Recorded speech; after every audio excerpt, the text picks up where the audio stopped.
নমস্কার। আশা করি সকলে ভালো আছেন। আজকে সুপ্রিম কোর্টে বকেয়া ডিএর মামলা ছিল।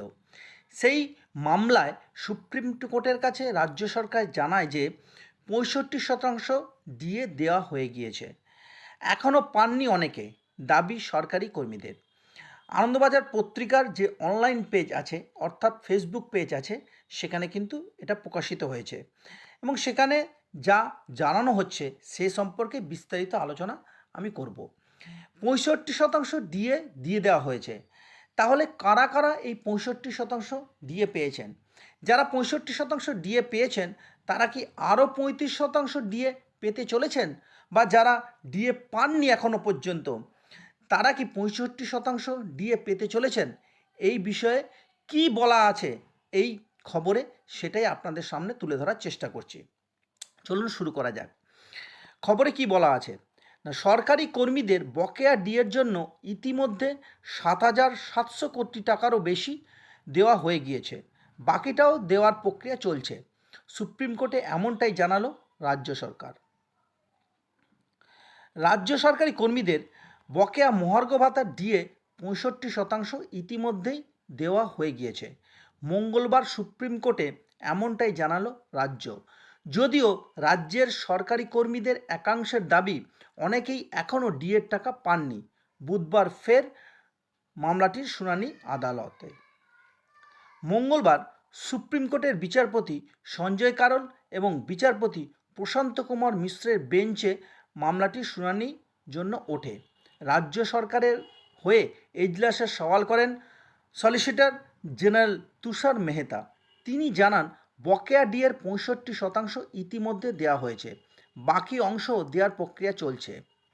রাজ্য জানিয়েছে এখনও পর্যন্ত ৭,৭০০ কোটি টাকারও বেশি দেওয়া হয়ে গিয়েছে।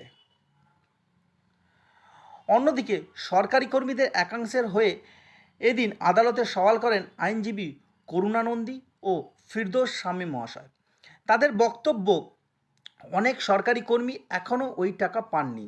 তাদের সওয়াল, আদালতের রায়ে বলা হয়েছিল যে বঞ্চিত সব সরকারি কর্মীকে বকেয়া দিয়ে দিতে হবে, কিন্তু সকলে সেই টাকা পাননি বলে দাবি সরকারি কর্মীদের একাংশের। দুপক্ষের বক্তব্য শোনার পরে সুপ্রিম কোর্টের দুই বিচারপতির বেঞ্চ জানান, যে কর্মীরা বকেয়া ডিএ পাননি বলে দাবি করা হচ্ছে তাদের প্রতিনিধিদের নাম আদালতের কাছে জমা করা হোক। মামলাকারী সরকারি কর্মীদের সেই তথ্য আদালতের কাছে জানাতে বলা হয়। বুধবার ফের এই মামলার শুনানির জন্য উঠবে সুপ্রিম কোর্টে। তারপরে এই সরকারি কর্মীদের বিষয়ে পরবর্তী সিদ্ধান্ত জানাবে আদালত। বস্তুত পশ্চিমবঙ্গের ডিএ মামলার মূল রায়ে সুপ্রিম কোর্ট জানিয়েছিল, কর্মচারীদের বকেয়া ডিএর পুরোটাই রাজ্য সরকারকে মিটিয়ে দিতে হবে। বকেয়া ডিএর 25% তৎক্ষণাৎ মেটানোর নির্দেশ দিয়েছিল আদালত। বাকি 75% ধাপে ধাপে কিভাবে মেটানো যায় যাতে সরকারের ওপর বাড়তি চাপ না পড়ে, সেই সমস্ত বিষয় বিবেচনা করার জন্য একটি মনিটরিং কমিটি গঠন করে দেওয়া হয়েছিল। সম্প্রতি ওই কমিটির রিপোর্ট জমা দিয়েছে সব পক্ষকে। ডিএ সুপ্রিম কোর্টের নির্দেশ মানা হয়েছে কিনা, সরকারি কর্মচারীদের ডিএ দেওয়ার কাজ কত দূর এগিয়েছে, বকেয়া ডিএর কতটা মেটানো হয়েছে আর কতটা বাকি আছে, অর্থাৎ বাকি অংশ কিভাবে মেটানোর পরিকল্পনা রয়েছে রাজ্যের, এই সব বিষয়ে কমিটিকে একটি রিপোর্ট তৈরি করতে বলেছিল আদালত।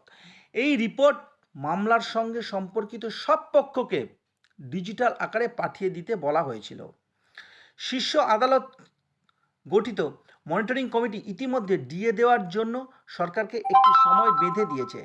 কমিটি বলেছে, যাদের সার্ভিস বুক ইতিমধ্যে স্ক্যান করে আপলোড হয়ে গিয়েছে তাদের 2008 থেকে 2015 সালে ডিএর প্রথম কিস্তি মিটিয়ে দিতে হবে। রাজ্য তাদের জানিয়েছে যে 64,759 জনের সার্ভিস বুক স্ক্যান করে আপলোড করা হয়েছে।